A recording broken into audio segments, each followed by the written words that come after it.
முஸ்லிம்களுடைய வரலாறு இரத்த கரைகளால் படிந்த ஒரு வரலாறு தான் ஹிஜ்ரி 60 சொச்சம் காலம், உமையாக்களுடைய ஆட்சி காலம். ஹிஜ்ரி 41 உமையாக்களுடைய ஆட்சியுடைய ஆரம்பம். அப்துல் மலிக் பின் மர்வான், சுலைமான், அதே நேரத்தில் சுலைமான் பின் அப்துல் மலிக், வலீத் போன்றவர்களுடைய மாவியா, யசீத் பின் மாவியா, மாவியா பின் யசீத் போன்றவர்களுடைய தொடராட்சி சுமாராக ஹிஜ்ரி 130 வரையில் இந்த ஆட்சி நீடிச்சு கொண்டே போகுது. கண்ணியமானவர்களே, இந்த ஆட்சி காலங்களை பார்த்தால் வரலாறு வித்தியாசமாக இருக்குது. என்னவா இருக்குது?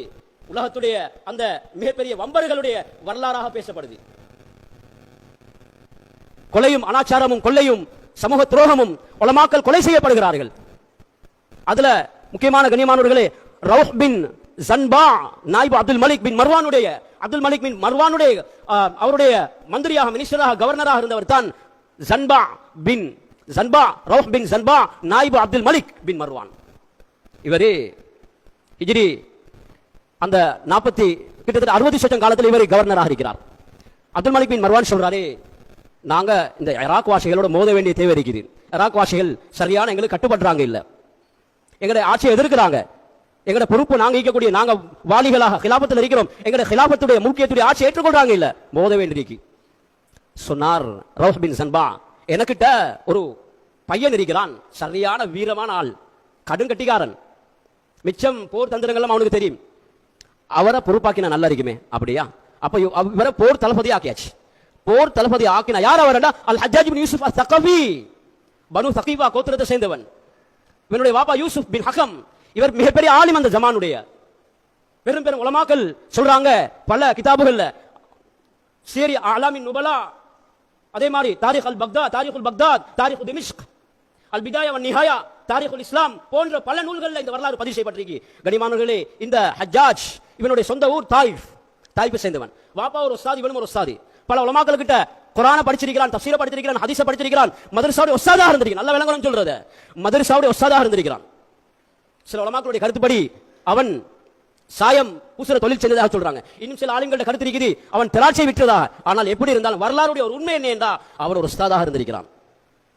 இவனை போர் தளபதி ஆக்கின பின்னால யார் போர் தளபதி ஆக்குவதற்கு மும்மலிஞ்சாரோ அந்த ரவுஹ் பின் ஜன்பா ஆக்கே முதல் அடியை கொடுத்தான்.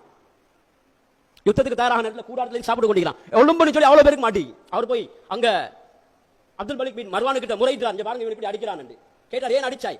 நீங்க சொன்னீங்க அதிகாரத்தை தந்தீங்க, நான் சொல்ற மாதிரி கேட்கல அடிப்பேன் அப்படின்னு தைரியமா அகம்பாவத்தில் பேசினான்.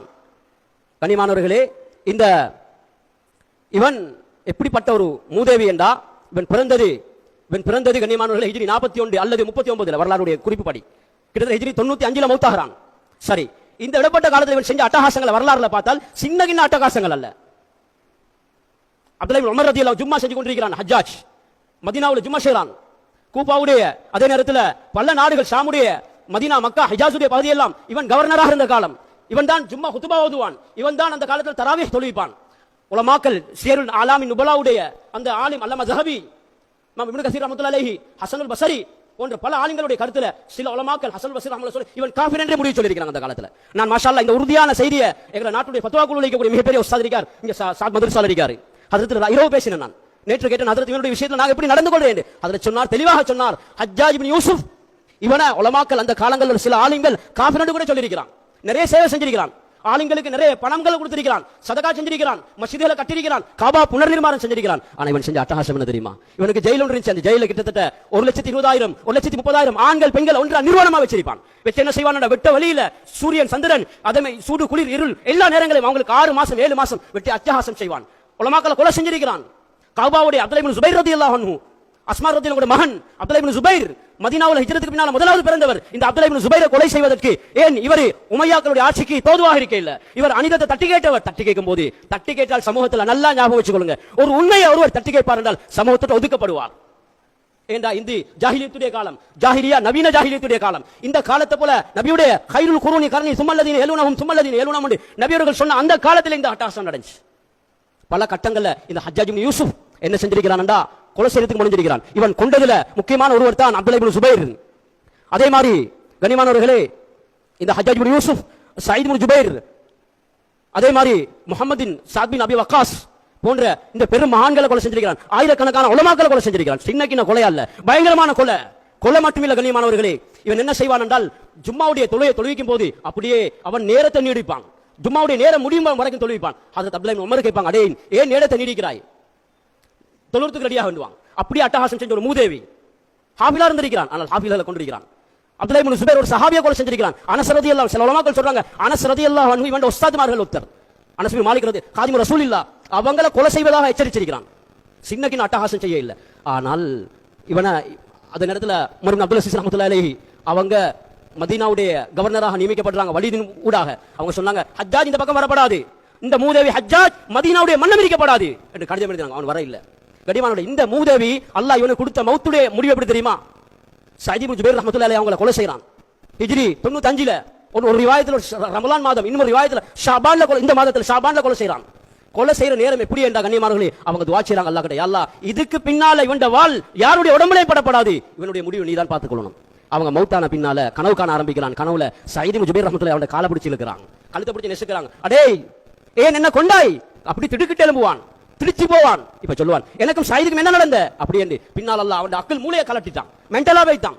பின்னால் ஒரு பக்கவாத மாதிரி ஒரு பெரலைஸ் நோய் ஒன்று வந்துச்சு. அதோட சேர்த்து அல்லாஹ் வயித்துல ஒரு கட்டியை உண்டாக்கினான். அந்த காலத்துடைய டாக்டர் மார்கள் என்ன செஞ்சாங்கன்னா ஸ்கேனிங் சிஸ்டம் மாதிரி. கண்ணியமானவர்களே, அந்த காலத்துடைய வைத்தியர்கள், இந்த வரலாறு உலமாக்கள் பார்க்கிறேன், கிதாபை சொல்றேன், கிதாபு தௌலத்துல் உமவியா முஆசிரிங்களால் எழுதப்பட்ட கிதாபு, பிதாய வன்னிஹாயா, சியர் அலாமன் நுபலா போன்ற எல்லா கிதாபுகளும் இந்த வரலாறு பதிவா இருக்குது, தெளிவா பார்க்கலாம். கண்ணியமானவர்களே, இப்ப இந்த ஹஜ்ஜாஜ் பின் யூசுப் என்ன செய்யறான் என்றால், அப்படியே அப்படி அபு யஅலா என்ற எழுத்தாளர் சொல்றாரு, நான் ஒளிஞ்சு போய் பார்ப்பேன், கத்துவான், கொலருவான். சயீதுக்கு எனக்கு என்ன நடந்த? சயீத் இப்னு ஜுபைர் ரஹ்மத்துல்லாஹி அலைஹி தாபியீன்கள் மிகப்பெரிய அல்லாஹ்வுடைய இறை நேசர்களாக இருந்திருக்கிறார்கள். அவர்களுக்கு நான் செஞ்ச அநியாயமா என்று கொலருவான். அல்லாஹ் கொடுத்த பனிஷ்மென்ட் என்ன தெரியுமா? வௌத்துல அல்லாஹ் ஒரு கட்டியை உண்டாக்கினான். டாக்டர் என்ன செஞ்சாருண்டா, நூலை உள்ளுக்கு அனுப்பினார், அப்படி வெளியெடுத்தார். நூனை வெளியெடுத்தால் கண்ணியமானவர்களே, நூல்ல அப்படி கட்டி கட்டியா புழுக்கள் வெளியே வருது. வயிற்றுக்குள்ள புழு அல்லாஹ் உருவாக்கினான். 15 நாட்கள் இதே வேதனையில் அல்லாஹ் மௌத்தாக்கினான் அவனை. 15 நாட்கள். சயீத் இப்னு ஜுபைர் ரஹ்மத்துல்லாஹி அலைஹி கண்ணியமானவர்களே, அவங்க செஞ்ச துஆவுடைய கபூலியத் ஹஸன் பஸ்ரி ரஹ்மத்துல்லாஹி சொல்லுவாங்க, கடைசி சக்கராத்துல வந்து, அடே ஹஜ்ஜாஜ் உனக்கு நான் சொல்லலையா, அல்லாஹ்வுடைய இறை நேசர்களோட மோதாதே, அல்லாஹ்வுடைய அமானிதங்களை பொறுப்பை சீரழிக்காதே, உனக்கு மஸ்ஜிதின் நிர்வாகம் தரப்பட்டிருந்தது, மதரசாவுடைய பொறுப்பு தரப்பட்டிருந்தது, ஹரமுடைய பொறுப்பு உனக்கு இருந்துச்சு, உலமாக்களுடைய கண்ணியங்களை பேண வேண்டியால் எவ்வளவு அநியாயம் செஞ்சிருக்கிறாய், எவ்வளவு அட்டகாசம் செஞ்சிருக்கிறாய், ஹரத்துலுக்கு கொலை செஞ்சிருக்கிறாய், எவ்வளவு அட்டகாசம் செஞ்சவன் அல்லாஹ் உன்னை சும்மா விடுவானண்டு அந்த நேரத்தில் புத்திமதி சொல்லிட்டு அழுவாங்க ஹஸன் பஸ்ரி ரஹ்மத்துல்லாஹி அலைஹி. எதிர்மறையாக கண்ணியமானவர்கள் அதே காலத்துல உமர் இப்னு அப்துல் அஸீஸ் ரஹ்மத்துல்லாஹி அலைஹி சின்ன வயசு கண்ணியமானவர் 2 வருஷம் ஆட்சி. அந்த மனுஷனுடைய ஆட்சி பீடம் ரஜாபின்